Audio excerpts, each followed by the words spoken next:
Welcome to the Operation Game Night podcast, back and better than ever. Today, we are talking themes in board games, overrepresented themes, underrepresented themes, themes that we want to see out there in the board gaming sphere. Joining me, as always, my co-host, Clayton Gable. How you doing, Clay? I'm doing good, Travis. How about you? I'm doing great. Did you like my pause for a dramatic effect? It was dramatic. I was like, I didn't know what was coming. You know, sometimes you hit me with something that really catches me off guard, but that was a proper introduction, and I'm pleased. Sometimes I like to go straight down the barrel, and do a very serious intro just to catch you off guard. It really puts me on the spot when you say something super witty, and then I have to try to summon within myself something witty in return, and I never meet the mark. So that's right. I was happy to have the proper just, hi Clay, how's it going? That's right. I can respond to that. This is Operation Game Night, your favorite improv podcast, and today we're talking themes. So Clay, let's just go down the list. Let's talk about themes that we think are overrepresented right now in the board game sphere. What are things that are overplayed? There's so many games out there. The market is saturated. What do publishers, designers need to scale back on right now? You know, I hate to start with this one because I actually like this theme. Yeah. But ever since the booming success of Wingspan, we have had an abundance of nature, ecology, zoology themed games. I mean, you can't miss them. I mean, we got a game literally called Nature, and then there's nature spinoffs. We got the zoo game Arc Nova, and then the spinoff Arc Nova. We got the Fin Spans. I mean, what's the Harmonies? We got games about nature and just cute and cozy nature themes coming out our ears right now. Oh yeah, it's not a bad thing. They're welcoming. They bring in a larger audience than some themes we'll talk about probably in a minute here. But I think maybe it's time to put a couple of those to bed and move forward with something a little different. I think we reached the peak of this theme when we had two separate games about mushrooms coming out at the exact same time. I think at that point, it's like, we need to reevaluate how we're theming our games and what we're really getting after here. Because I love mushrooms. Don't take that out of context. I like mushrooms out in nature. I like how they work. I think it's interesting. I like the ecology of mushrooms, or fungi, if you will. Yes. But, maybe it's time to find something else to theme our board games around. Yeah, that's number one. And I'm a biology major too, so I definitely have a soft spot, but I'm calling it out straight away. That's right. I'm going to go ahead and say zombies. Zombies peaked a long time ago, kind of along the same vein as like pirates and zombies and aliens. We kind of had this like vein of games that came out all at the same time. They were all zombie themed or zombie coded or just had zombies on it. There was a Z before or after every board game title, and it just got played out real quick.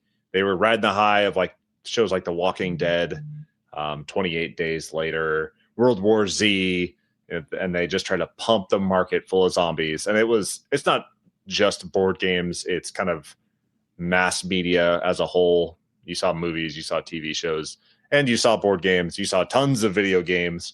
So it's not the board gaming sphere's fault, but zombies, time to go back and be dead for good, because it's just a played out theme right now. I don't care for it anymore.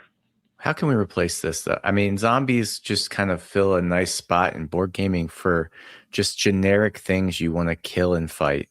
Yeah. It's an easy one to do when you just are like, hey, I just want to kill and fight. This is the game. Zombies are a great target to have as that. So I don't know what's going to replace zombies. Maybe, fleas on dogs. I don't go back to the nature themes. Yeah, that's a good point, right? Like if you have people fighting people, it becomes a little overly violent and it might not be suitable for kids. But if you say this used to be a person, but it's not anymore, it's a zombie now, go ahead and blast it with a shotgun. That kind of changes the narrative around the game. It changes kind of the framing behind the combat. So you're right. there's probably a replacement out there. Maybe they just need to go back to like old school fantasy and say these are gelatinous cubes or your orcs and goblins and stuff. There's a lot of fantasy stuff out there too. That's a bit overplayed, but you know, that's a good point. We have to find a replacement for zombies. So what's it going to be? It's probably shouldn't be Cthulhu, which is our number 3 overrepresented theme in board gaming. These don't draw my interest at all, but I see Cthulhu games all the time. I own one myself, I think, which is the Death May Die. And I used to have Unfathomable, which is Cthulhu. Even if it doesn't have Cthulhu in the name, it still can be Cthulhu. Yep. I didn't even realize that. Lovecraft's a whole thing. I don't know much about it, but I do know I am sick of it. Yeah, I mean, there's something to be said about like I don't want to use the word theme in the definition of theme, right? Like we're kind of splitting hairs here, but the Lovecraft is all about this kind of twisted worldview where you're losing your mind and your sanity's falling apart and your mind can't comprehend these elder gods that have been around since the dawn of time and putting madness in the minds of men. But I don't know, it is a bit played out, and there's something about the original literature. H.P. Lovecraft, maybe not such a good guy through the lens of history, and maybe his theme needs to go away. But I think that the next theme that needs to go away is space exploration. So, the front of everyone's mind already, you know, if Katy Perry can go to space, maybe it's not that far-fetched that the rest of us can get there too. So, space exploration, while it is kind of something that we've been dreaming of for the past 50, 100 years, you know. I think in board games, it's a bit overrepresented right now. I don't think it needs to go away entirely, but I think that maybe we can scale it down a little bit or maybe reframe how we represent space exploration. Stuff like Mlem. It is, you know, the theme is painted over the top that your cat's in space, right? But it's not a game about space exploration. It's a game about rolling dice and pressing your luck, right? So I think that there's ways to represent space exploration without making it a game specifically about the space exploration. Does that make sense? It makes sense. This one of all the ones hurt me the most as a former guardian of the United States Space Force. I do still like a good space game, but I agree. They are plentiful. And maybe we can explore something else, something more interesting than space. Be deep sea explorers. I like that. That's what came to mind first. Let's conquer our own planet first before we go and explore others. How about that? Yeah. Number 5. This is our last one here on the overrepresented. We have farming. This should shock nobody. We have farming games coming out the yayo. We got Harvest. We got Agricola. We've got pretty much everything that Mr. Rosenberg does is some form of farming, with various polyominoes. So, I mean, I get it. Farming is inherent to what it is to be human. Cultivating the land, growing things, sustaining yourself. But it's just getting boring at this point. You know, how many different times can you plant a field and then reap it, you know, reap and sow. I don't even know which way those go. Do I sow and then I reap? That's right. I sow and then I reap. I don't know how. Sow. You reap what you sow. Yeah, I'm sick of sowing and I'm sick of reaping. I want to do something else besides farm. I'm sick of tending to these sheep. Yeah, I mean, there's something cozy about it, right? Like there's a reason that Stardew Valley made $1 bazillion because people like sowing and reaping. And that's cycle. It's something that is built into us as humans that we enjoy doing. That repetitive nature of it, that kind of planned, like it's like seeing a plan come together, right? You put everything down, you come back later, you reap what you sow, and then you earn those bonuses to then go forth and do it more. There's something cozy about it. There's something that fires off that like satisfaction in your brain. But yeah, it's a bit played out. There's better ways to do it, and there might be better themes that you can get that same benefit. Let's talk underrepresented themes. What do you want to see represented more? What can publishers and designers do and put into their games that you want to see more of? Travis, you and I were both athletes, and I don't see enough sports games out there. I mean, this is an untapped gold mine. Yeah. And I guess maybe it's partly my fault because when one did come out recently, it was that 11 game about managing a soccer team, or That's as right. everybody else calls it, football. I saw it and I was interested because of the theme, but then I didn't buy it. And so maybe my lack of supporting a game of the sporting genre theme is what's really stopping other publishers from pushing these projects down our throats. Because I'm telling you, I mean, I don't know how you would do it. I mean, I guess, managing teams is interesting. There's a lot of ways you can take it. I mean, you could make yourself the main character, the sporting hero, and training up for something. I don't know. I just want to see more jocks on my shelf.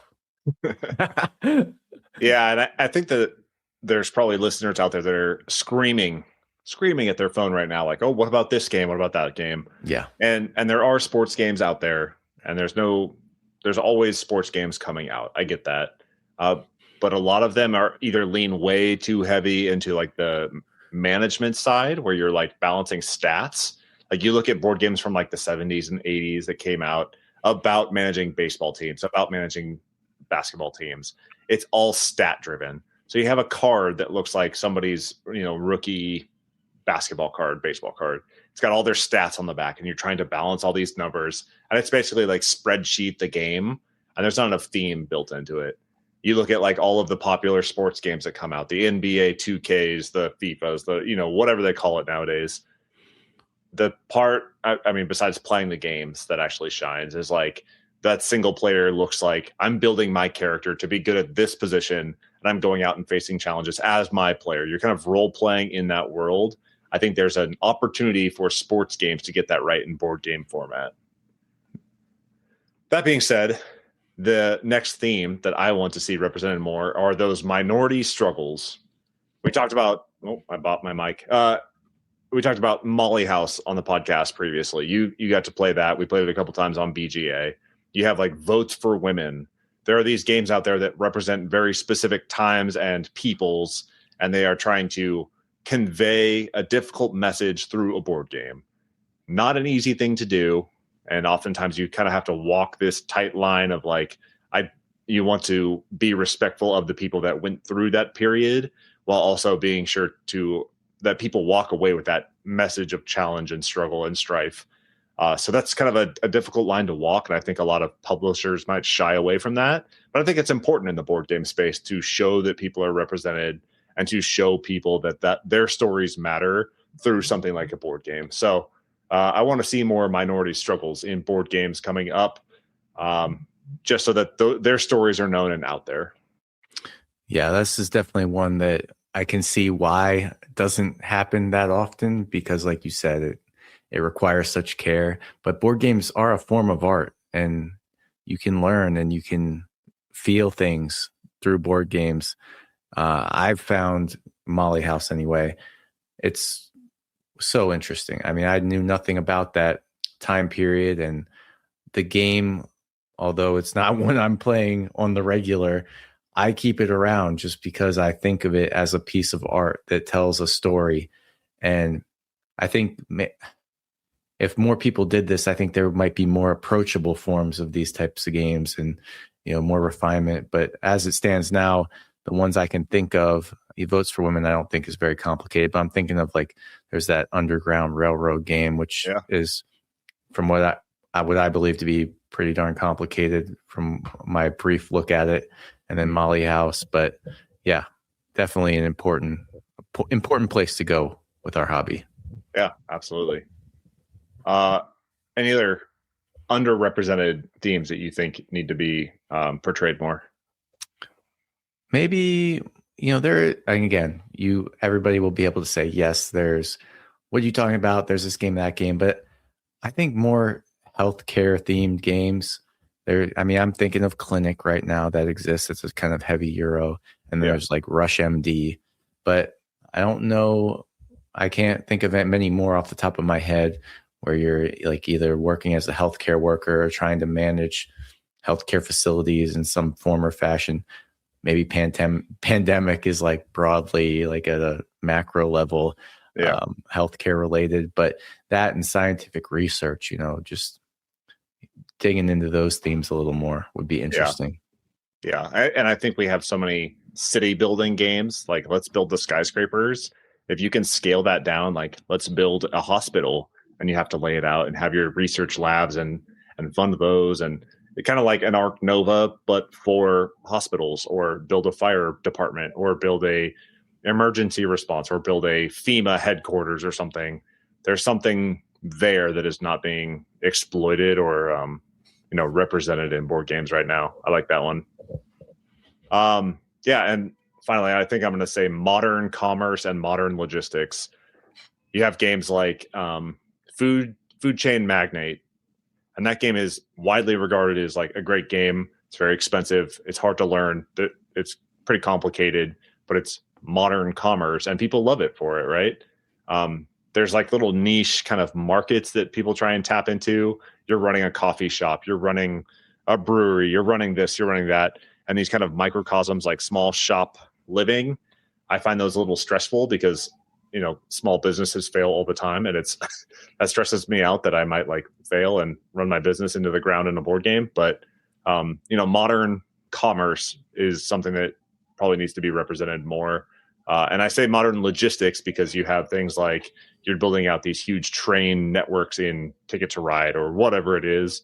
But there's something so complicated about getting things from A to B in today's world with today's technology that I think something with up-to-date technology and up-to-date methods of communication, lines of communication being logistics, that I think that could be a really fun board game right now.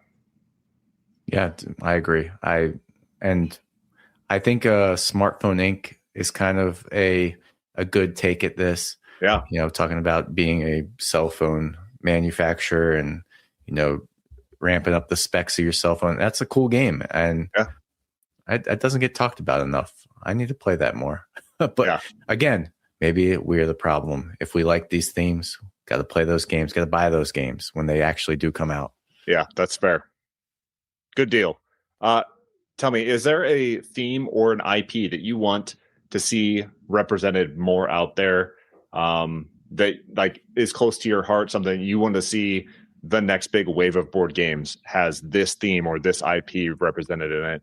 Listen, I don't know if there's some like legal issues with this, or if whoever's in charge of Pokemon is holding the IP very close to their vest, but trading card game is awesome.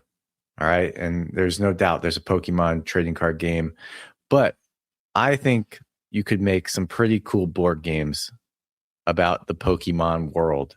Yeah. And I'm not just talking about, the boxes of games that just tell you how to play the trading card game. I want to see, like, I'm exploring. Think about like Clank, and you're, unveiling new parts of the dungeon, but instead you're unveiling new parts of the world, and you can find Pokemon that are living in the tall grass there by reaching into a bag. Who knows? Yeah. I just think, the act of collecting Pokemon is cool, and maybe it's a set collection game. Who knows? I like Pokemon. I think it's always been near to my heart since I was a little kid. So I'd like to see a board game version for the people that aren't into ripping packs and just playing the competitive game. Yeah, good call. And something that would probably make $1 bazillion. Yeah. Here's one that I think will happen.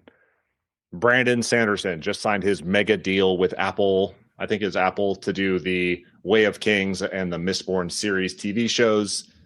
They're going to be everywhere. They're going to push these things super hard. They're going to invest a ton of money into it. I think there's already a Mistborn game but I can Yes. guarantee you're going to see a Way of Kings series board game at some point in time. So be on the lookout. Invest now. Brandon Sanderson, write me the check. Apple TV, write me the check. I'll design your board game. That is what is going to happen. You're going to see them out there. Did you ever finish that? No, I'm still working my way through it. I got a lot of reading to do, man. It's hard. It's a long book. It's a slog. It's a slog for sure. It's not a slog, but it is a long book. There's a lot of pages and a lot of words on those pages. Yes. The thing that I want to see out there, here's my pitch. Children of Time. Have you heard of this series? I've heard of it.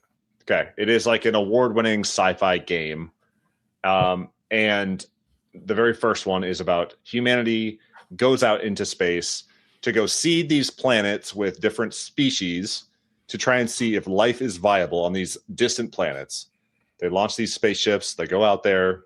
They send these pods down with the very first book is about spiders. They're going to go down. They're going to send these spiders down to this planet and see if they'll live. Well, the spiders evolve way past what they thought was possible based on the conditions of this planet, and they evolve super fast. So when the humans come down to check on their spiders that they planted, they are these like super sentient species of spiders that have taken over the planet. And I think that a series based on this book series novels would be really cool, because the other books are about monkeys and about these other different types of creatures that get sent to these other planets. I think it would be cool to start with these individual factions, kind of build them up over time up until a certain round or a certain point, and then they are pitted against one another. And I think this kind of like development, it'd be like a miniaturized 4X game where you can kind of build up your own civilization and then send it to war with another faction, being like the humans, the spiders, the monkeys, whatever it is. I think stuff like that would be kind of cool. And I think the novelization is great. It's kind of a space exploration sci-fi theme, but I think it's a underrepresented. I think not an underrepresented. I think it would be a cool theme on a board game or a cool IP to apply to a board game. You've interested me in the IP for sure. I didn't know much about it, so yeah, it's great. That sounds cool. Anyways, we've run long already. If you are listening to this, tell us what you think is underrepresented or overrepresented at board games. Tell us if you have an IP or a theme that you want to see on the next board game to come out. Clayton, thank you for being here. Thanks for talking themes with me. This has been Operation Game Night Podcast, and we are out.